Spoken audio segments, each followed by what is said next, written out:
എന്റെ പ്രിയപ്പെട്ട സുന്ദരന്മാരെ,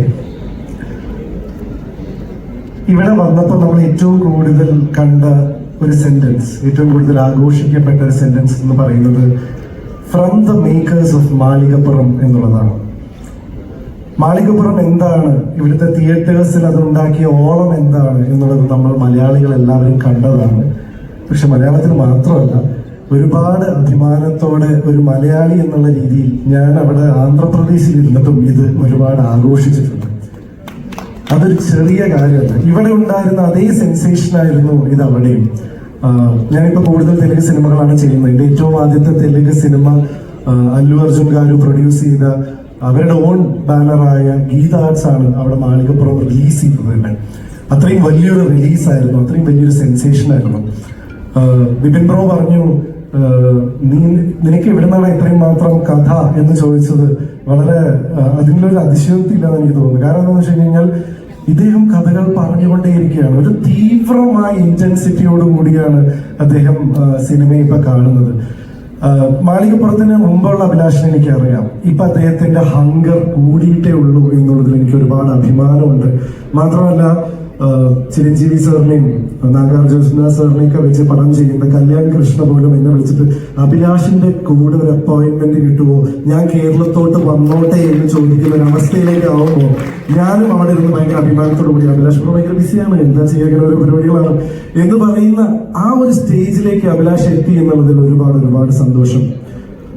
എനിക്ക് തോന്നുന്നു സുമതി വളവ് എന്നുള്ളൊരു സിനിമ മലയാളത്തിൽ മാത്രമല്ല, ഇത് എല്ലാ ഭാഷയിലും നല്ല പോസിബിലിറ്റി തോന്നുന്നുണ്ട്. എനിക്കിതിന്റെ സ്ക്രിപ്റ്റ് കംപ്ലീറ്റ് ആയിട്ട് കേൾക്കാനുള്ള ഒരു ഭാഗ്യമുണ്ടായി. തുറന്നു പറയട്ടെ, ഒരു തട്ടുപൊളിപ്പൻ പടമാണ് ഈ സാധനം.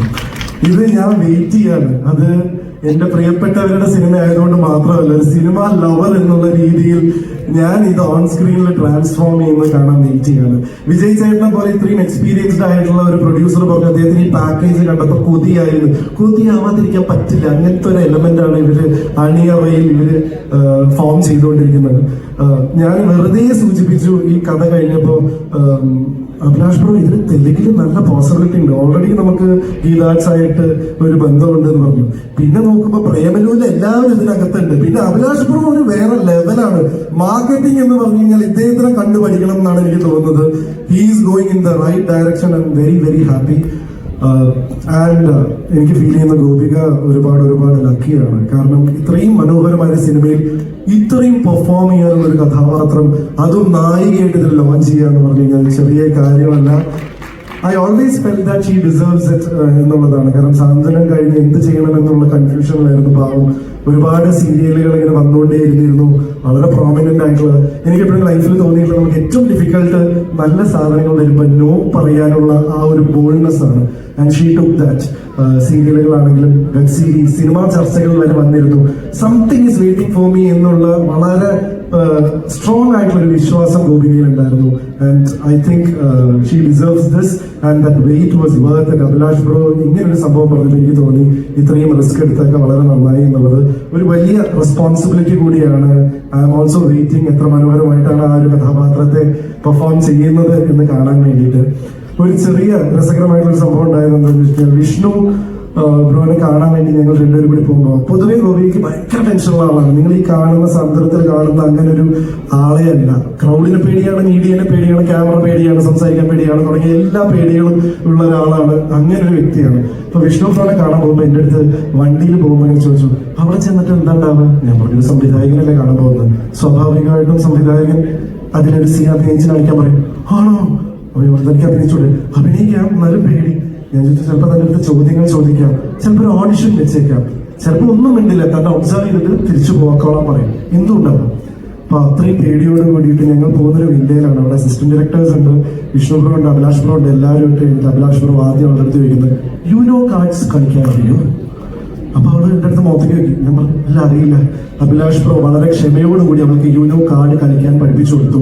അസിസ്റ്റന്റ് ഡയറക്ടേഴ്സും വിഷ്ണു ബ്രോയും എല്ലാവരും കൂടി ഇരുന്ന് യൂനോ കളിച്ചു. അതിൽ അവൾ ജയിച്ചു. എന്നിട്ട് വിഷ്ണു പോയിട്ട് അഭിലാഷിനോട് പറഞ്ഞു, ഇവള് നമുക്കൊരു വെല്ലുവിളിയാവുന്ന തോന്നി, ഇത്രയും കാലം ഞാനായിരുന്നു ജയിച്ചിരുന്നത്. എനിക്ക് മനസ്സിലായ ഒരു കാര്യം എന്താണെന്ന് വെച്ച് കഴിഞ്ഞാൽ അത്രയും റിലാക്സ്ഡ് ആയിട്ട് സൂപ്പർ കൂൾ ആയിട്ടുള്ള ഒരു ടീമിന്റെ കൂടെയാണ് ഇവിടെ വർക്ക് ചെയ്യാൻ പോകുന്നത്. ഇതിന്റെ ഒക്കെ ഇടയിലും ഈ പ്രോഗ്രാമിന്റെ ഓർഗനൈസിങ്ങും പരിപാടികളൊക്കെ പുള്ളി ഓരോ യൂനോ കാർഡ് കളിക്കുമ്പോഴും ഇതിന്റെ പരിപാടികൾ അതിന്റെ സംഭവങ്ങളൊക്കെ കോർഡിനേറ്റ് ചെയ്യുന്നുണ്ട്.